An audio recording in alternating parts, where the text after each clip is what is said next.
Hey, hello, y'all, my good Christian brothers and um, Assembly Yahweh brothers.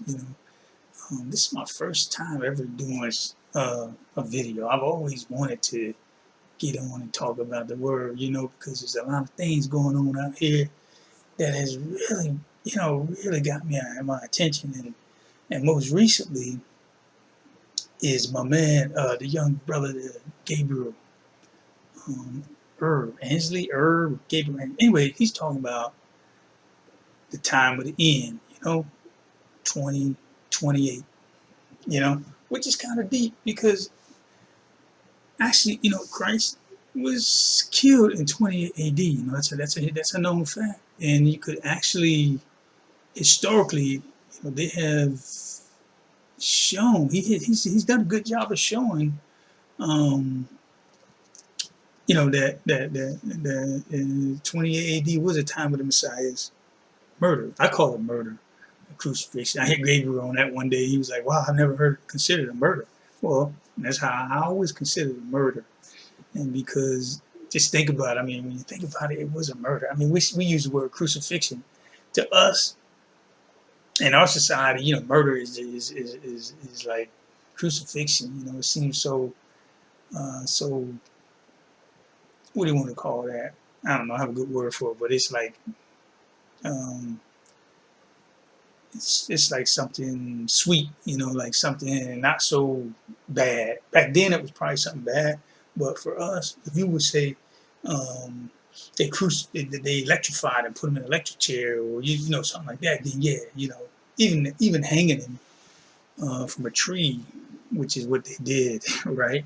Hanging from the tree like they do, like we know that they've done, through lynching throughout the history of America to we know mostly African American people. But I've also seen it in the back in the day, back in like the 1400s, they didn't have no problem hanging a person. I mean that was a common method of killing. And in addition to, you know, chopping somebody's head off, that's how they did it. But anyways, Christ on the thing was, the scripture recorded that he would have no broken bones or anything of that effect. So, he was a perfect lamb. You know, and so, he fulfilled all those particular passages of scriptures, for throughout the book of Psalms and all the prophets that spoke of it. But my thing with Gabriel is that he is talking about the end of the world when he talks about 2028. And but at the same time, so he's talking about two things, right? He's talking about the end of the world on the one hand, and then he's talking about the 1,000-year reign. But those are two. But scripturally, those are two different events. The 1,000-year reign. I mean, if it was the end of the world, how can you have a 1,000-year reign on the earth? He said he saw in his dream everything was burnt up, and the earth was somehow being rolled up, or something that he said.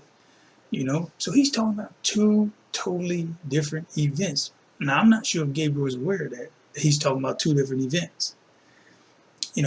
But when you look into the scriptures, you could go back to the book of Daniel, and especially when you get into the book of Revelations, and then you look at the book of Daniel's, when Nebuchadnezzar talked about he had a vision, and Daniel interpreted that dream for him about the statue, and it talked about a rock coming from the heavens and crushing the toes or the feet of that statue.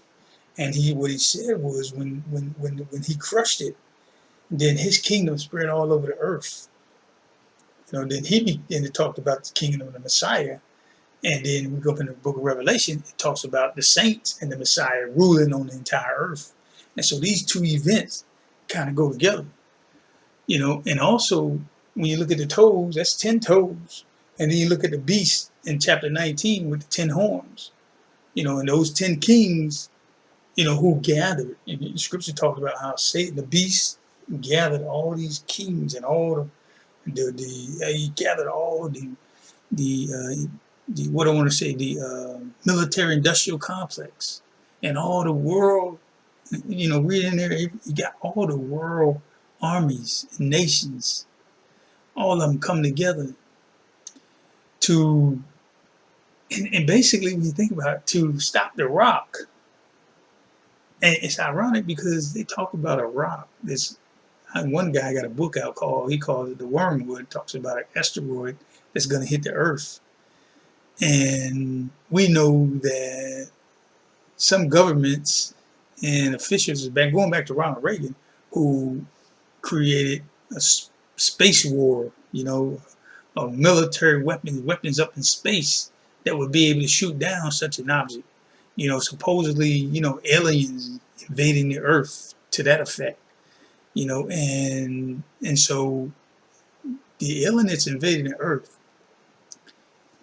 I don't want to go off limb on it, but one of the aliens is going to be invading the earth. It's going to be the Messiah. His saints, when they meet up, as Paul talked about, they meet up at the sound of the trump, boom, boom, they meet up, in the earth, and then he gathered his army, and these 10 kings and this military industrial complex that we have on this planet with the nuclear bombs and the space in the Star Wars instruments, and they're going to try to destroy the Messiah and the saints. They're going to battle us. Go to the chapter 19 in the book of Revelations.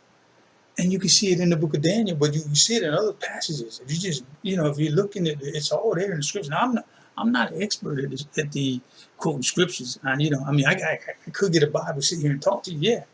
But these things are all written in the scriptures.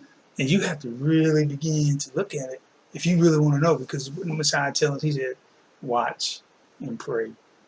Some people say, well, the kingdom's going to come and he's going to be like a thief in the night. Yeah, it's going to be like a thief in the night for those who do not and are not a part of the children of light. Those are the children of darkness. The children of darkness ain't going to see it coming.